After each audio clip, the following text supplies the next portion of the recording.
Hello students, good morning, good afternoon or good evening. Sejam bem-vindos à nossa segunda aula de inglês dessa semana, ainda sobre Career Fair, que é o capítulo 4. Dessa vez a gente vai lá no livro de vocês, na página 55 e 56. Só essas duas por enquanto, tá bom? Vamos lá então, let's go!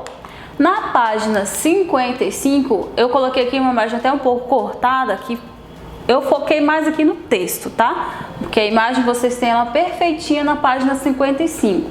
Então, esse texto, para poder responder essa questão, que é uma questão de TOF, verdadeiro ou falso, você tem que prestar atenção no texto. E o texto está falando um pouquinho dessa família, dessa imagem. Então, vamos lá, fazer uma leitura rapidinho. Samuel Longman is 50 years old. He is an engineer and he works in a construction site. Sarah is Samuel's wife. She is a vet and she works in a vet clinic. They have a daughter. Her name is Ellen. Ellen is a doctor and she works in a hospital. They have a son too. His name is Frank. Frank is a firefighter and he works at the fire station. Então, uma família aí composta por pai, mãe, filha e filho. Cada um tem a sua profissão, cada um tem o seu local de trabalho. É isso que o texto fala, tá bom? Então, agora, parte mais interessante, que é a da atividade. Tá dizendo em algum momento que Samuel é um veterinário? Samuel trabalha na construção de site? A Sarah trabalha num hospital? A Sarah cuida de animais? A Ellen é uma professora? E o Frank, ele apaga incêndios? O Frank, ele trabalha em uma escola? Então é isso, pessoal, ou T ou F em cada questão dessa, tá bom? Vamos ver se você conseguiu fazer direitinho? É rapidinho isso daí, depois de entender o texto fica bem fácil. Então a primeira é F, é falsa. A segunda, letra B, true. A Sarah trabalha no hospital? False. No, no, no. D, a Sarah cuida de animais? Yes, true. A Ellen is a teacher? Ela é teacher? Não, não fala em nenhum momento dessa profissão. False. Frank puts out fires? True. E se ele é um bombeiro, ele não trabalha na escola? False. Não é o local de trabalho dele, é a escola. Então, pessoal, agora a gente vai aqui na página 56, que diz o seguinte: Read the information about Mia's family and check the correct sentence. Vocês têm que observar, né, essa tabela que tem aqui a família da Mia. Então tem o father, a mother, sister e brother. A Mia não está aqui. Tem o nome de cada um deles aqui em cima, tem a profissão que eles exercem e o local onde eles exercem essa determinada profissão. Fazendo essa leitura, vocês irão responder aqui embaixo, tá bom? Se for verdade, não é de verdadeiro ou falso. Se for uma frase que realmente corresponde a essa tabela, você vai fazer esse check, como se fosse um Vzinho, tá bom? Chama-se check. Então você vai fazer, e na frase que você vê que está realmente associada à tabela, a informação verdadeira, tá bom? Já não é uma atividade de T ou F. Então vou dar um tempinho para você responder e eu já volto com a correção.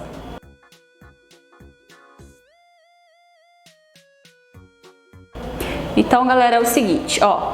O father, ele é o que? Ele é um rugby player, jogador de rugby.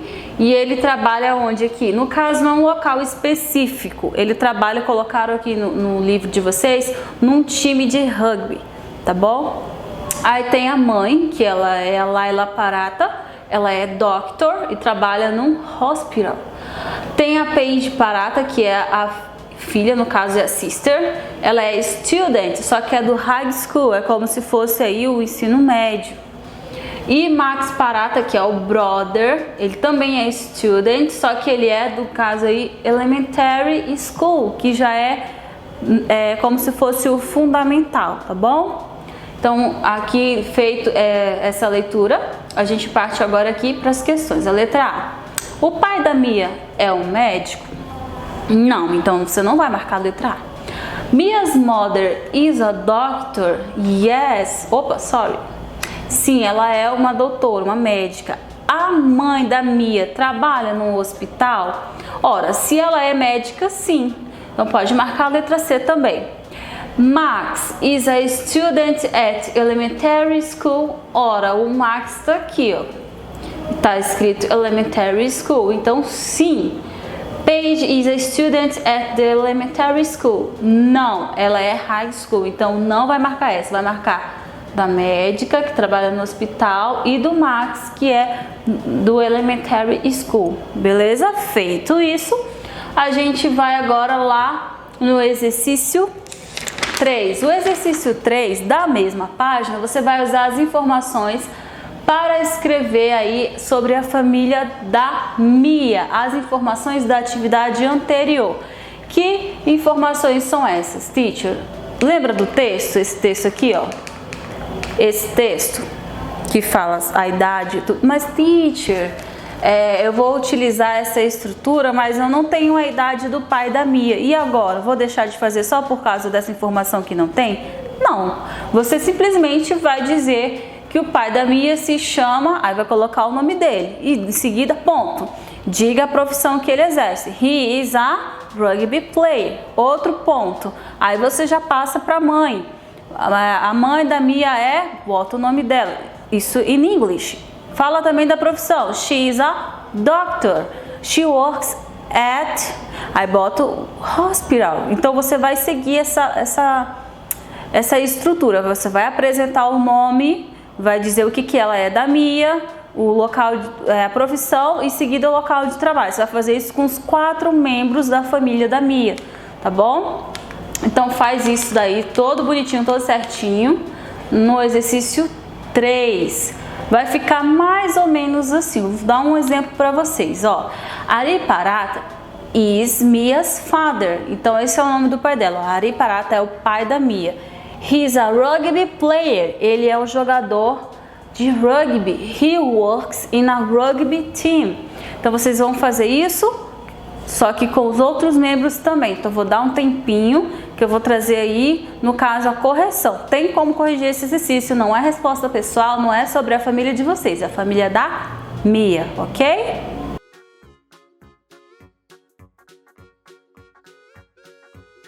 Conseguiu fazer? Conseguiu captar a mensagem, fazer tudo certinho com as informações da Mia? Vamos ver se você fez certo? Vamos lá, já falei do pai, agora vamos lá para a mãe. Laila Parata is Mia's mother. She is a doctor. She works in a hospital. Continuando. Paige Parata is Mia's sister. She is a student. She studies in high school. Max Parata is Mia's brother. He is a student. He studies in elementary school. Feito isso, tudo corresponde direitinho com as informações da Mia. Tá tudo ok, teacher? Consegui acertar? Não, teacher, não acertei. Então você vai apagar, pacientemente corrigir nas linhas do exercício 3 da página 56, ok? Então, esse é o conteúdo de hoje. Falamos um pouquinho de profissão, essa estrutura para descrever família, profissões e local de trabalho, tá bom? A gente se vê na próxima semana. Bye, bye!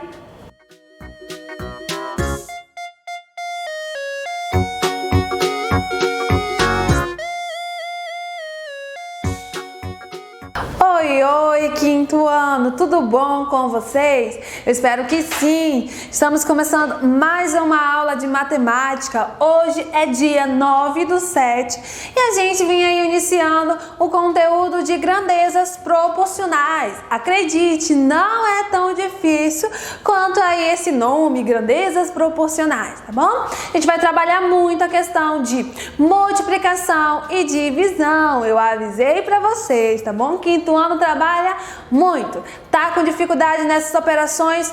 Faz continha aí em casa, aproveita esse tempo, tá bom? As páginas que nós vamos estar realizando serão as páginas 47, 48, 49 e 50. Nessas 4 páginas, nós precisamos estar aí colocando a data do dia 9/7. Não se preocupa, não são tantas páginas assim, porque a maioria é explicação, tá bom? Então a gente vem começando a nossa aula, onde a gente observa aí que na página 47 nós temos uma receita aí de massinha de modelar, que vocês podem estar aproveitando que estão aí em casa, se tiver esses ingredientes, está aí realizando, tá bom? Tem algumas dicas aí para se você não tiver corante, usar coloral ou até mesmo usar aí suco em pó, tá bom? Se nós estivéssemos em sala de aula, nós realizaríamos. Mas como nós não estamos, vamos só observar que a quantidade de ingredientes que é aí que a gente vai trabalhar nela, tá bom? A gente tem aí que a quantidade de ingredientes para fazer essa massa de modelar varia de acordo com a quantidade de receitas que a gente deseja fazer, tá bom? A gente vai observar aqui, se a gente quiser fazer 2 receitas, vamos observar que cada ingrediente foi dobrado, né? A gente sabe que o dobro é quando você multiplica por 2, repete 2 vezes, né? Então aqui nós tínhamos em uma receita e 2 receitas, 1 xícara de sal vezes 2, 2, 4 xícaras de farinha de trigo vezes 2, 8, aqui 1 xícara e meia vezes 2, 3, e aqui 3 colheres de sopa de óleo vezes 2, 6, tá bom? Então assim a gente observa que todos eles aumentaram na mesma proporção. Nenhum, assim, por exemplo, não aumentou só o sal, mas aumentaram todos os ingredientes, porque a gente quis aumentar toda a receita, tá bom? E a gente observa aí que foi exatamente na mesma proporção. A gente tem aí, vamos comparar 2 grandezas, quantidade de massas de modelar e o preço em reais. Vamos observar aqui, ó, que 6 unidades de massinhas de modelar custa R$3, tá bom? Aí, pra gente calcular o preço de 18 unidades de massa de modelar iguais a essa, nós vamos ter esse modo aqui, aonde a gente tem, ó, que 6 unidades custa R$3. Mas a gente quer saber quanto que custa aí 18 unidades. Vamos perceber que de 6 para 18 aumentou, mas aumentou quantas vezes? Aí a gente vai por tentativa. 6 vezes 1, 6. 6 vezes 2, aí a gente vai ter que é 12. 6 vezes 3, 18. Então aumentou 3 vezes, tá bom? Se aumenta 3 vezes de um lado, do outro lado também vai aumentar 3 vezes. Então aqui 6 vezes 3, que é igual a 9. Logo, 18 unidades de massinha de modelar custa R$9, tá bom? A gente vai observar aqui que à medida que a quantidade de massinhas de modelar aumentou, também foi aumentado o preço, né?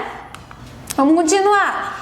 A gente tem aqui, ó, que para calcular o preço de 2 unidades de massa de modelar também podemos usar um esquema. Continua aí tendo 6 massinhas de modelar que custa R$3. Agora ele quer aí saber quanto que custa 2 massinhas de modelar. Pra gente saber, a gente vai observar que de 6 para 2 diminuiu. Aí a gente vai entender que se diminuiu foi dividido, tá bom? Mas foi dividido por quanto? A gente faz aí, ó, 6 dividido para 1, 6. 6 dividido para 2, 3. Aí 6 dividido para 3, nós vamos ter exatamente 2. Então a gente observa que foi dividido para 3. Se foi dividido para 3 de um lado, do outro lado também foi dividido para 6. Então nós temos aqui 3 dividido para 3 é exatamente igual a 1. Então aqui 2 unidades de massinha de modelar custa R$1, tá bem? Aqui, à medida que a quantidade diminuiu, também diminui o preço, tá bom? E aí a gente vai ter aqui, finalizando a explicação, né, que quando uma grandeza dobra, e a outra também dobra, ou quando uma grandeza diminui pela metade e a outra também é reduzida à metade, dizemos que as duas grandezas são proporcionais, tá bom? Aumenta lá, aumenta cá também, tá bom? Diminui lá, diminui cá também. Então vamos aqui, a gente tem uma atividade para a gente realizar. Você sabia que é possível fazer um bolo de chocolate sem farinha de trigo? A gente tem aqui a receita. Aqui a gente tem uma dica, né, de que pra gente testar, né, para ver se o bolo tá exatamente no ponto de tirar do forno, enfiar o palito, se ele sair limpo, tá bom. Se ele sair um pouco úmido, ele não tá bom, espera mais um pouquinho, tá bom? Nós temos os nossos ingredientes. Nós não vamos dar tanta atenção a quais são, mas vocês podem estar aí realizando essa receita também. Trabalhamos com bastante receita. Vamos dar atenção à questão das quantidades. Vamos lá. A gente tem aí o modo de preparo, pode estar realizando aí na casa de vocês, pede ajuda da mamãe, tá bom? A gente tem para completar aí na letra A tabela com a quantidade necessária de ingredientes para fazer cada receita.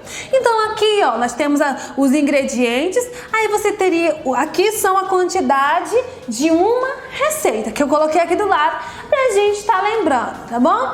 E aqui a gente tem que dobrar essa quantidade, o dobro é multiplicar 2 vezes. Aqui no meio a gente tem que fazer essa receita pela metade, a metade a gente sabe que divide por 2.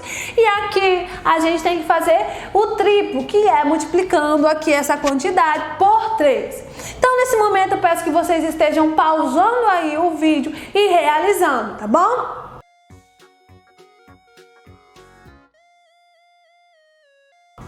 Voltando aqui, a gente tem o dobro de 6 é 12, o dobro de 3 são 6, o dobro de 2, 4, e aí o dobro de 5, 10, aí aqui é 2 e aqui é 2, tá bom? A metade, vamos ver se vocês acertaram.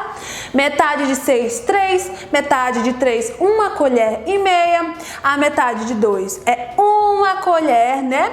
A metade de 5, 2 colheres e meia, metade de 1, meia colher e a metade de 1, meia xícara. Vamos ver o triplo, multiplicando 3 vezes. 6 vezes 3, 18. 3 vezes 3, 9. 2 vezes 3, 6. E aí, 3 vezes 5, 15. 3 vezes 1, 3. E 3 vezes 1, 3. E aí, acertaram? Eu espero que sim!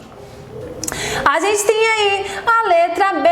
Quanto tempo vai levar para assar um bolo com o dobro de ingredientes da receita original? A gente sabe que vai demorar o mesmo tempo, tá bom? 30 minutos. A letra C. A temperatura do forno precisa diminuir para 100 graus Celsius para assar um bolo usando a metade dos ingredientes? Não, gente, não vai variar tanto a temperatura quanto a questão de tempo. Não varia, você pode dobrar, fazer pela metade, não modifica, tá bom? E aí, a gente vem concluindo a nossa aula, onde a gente trabalhou aí proporção, aumento e diminuição, entrando aí a questão de grandezas proporcionais, tá bom? Na próxima aula, a gente vem continuando as nossas atividades, tá bom? E é isso, gente, até a próxima aula, tchau, tchau!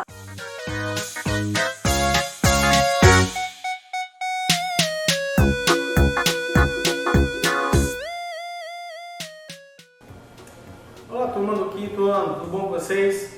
Sou o professor Edson Júnior, hoje dia 9/7, quinta-feira.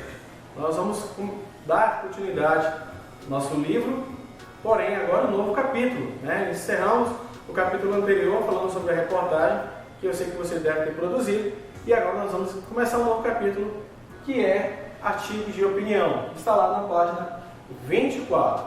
Então nós vamos começar a nossa aula já tratando sobre isso. E também lá tem uma figura, uma imagem, que começa falando sobre isso. Eu quero que você analise sobre essa imagem e depois nós vamos entender o que é de fato um artigo de opinião, tudo bem? Vamos lá! Artigo de opinião. Vamos para a definição. O que é um artigo de opinião? Artigo de opinião é um texto jornalístico, argumentativo, ou seja, publicado em veículos de comunicação, como jornais, revistas e sites, visando expor uma opinião e defendê-la por meio de argumentos. Como se trata da exposição e defesa de uma opinião pessoal, o texto, em geral, é escrito na primeira pessoa do singular, que é o eu, ou, no plural, nós. O assunto em análise no artigo de opinião, em geral, envolve uma situação cotidiana ou um fato de interesse da população. Vamos analisar aqui essa imagem que começa nesse novo capítulo com essa imagem. Você vê aqui um idoso em pé, vamos supor que ele esteja ou no metrô ou no ônibus, e aí você vê, vamos dizer assim, um jovem, um adolescente sentado ali com seu fone de ouvido. Aí a pergunta que você vai iniciar lá, você vai entender sobre o que isso significa. E aí eu pergunto para você, isso aqui está correto? Você acha que o idoso tem vez no ônibus? Há uma lei que ampara o idoso? Você sabe me dizer se isso é realmente válido? Então tudo isso faz parte também do artigo de opinião. Lá na página 24, ele também vai tratar sobre a questão dos idosos. Lembrando que nessa questão desse volume, nós vamos falar muito sobre os idosos. Só para você entender, vamos só relembrar um pouco, nós falamos sobre os cuidadores, que eram os robôs que cuidavam dos idosos. Falamos sobre a questão do videogame, e aí nós vamos tratar agora, vamos supor, dos direitos dos idosos. Isso por quê? Porque muitas vezes você pode compreender que não. Mas é um idoso, vamos dizer assim, um senhorzinho. Não. Idoso também tem sim suas vantagens, tem seus direitos. Então eu quero que você vá lá, tem algumas questões para você responder. Não tem espaço aí no seu livro? Não tem problema. Pegue o seu caderno, coloque a questão, coloque a página, coloque a data e aí você coloque também a sua resposta. Certo? Por favor, comece aí na página 24 até a 27 e aí você vai respondendo as questões aí no seu livro, tudo bem? Então é isso, turma. Nós falamos sobre o artigo de opinião, iniciamos um novo capítulo do nosso livro, certo? E aí na próxima aula nós vamos dar aqui as respostas para vocês. Tudo bem, turma? Então nós vamos encerrando por aqui, vou deixar a mensagem para vocês que vem de Pitágoras, que é um matemático grego. E diz assim: eduquem as crianças e não será necessário castigar os homens. Certo, turma? Então, nós vamos encerrando por aqui. Vimos a questão do artigo de opinião e aí você faz as atividades que na próxima aula estaremos juntos. Tudo bem? Um abraço virtual aqui do seu professor e até a próxima.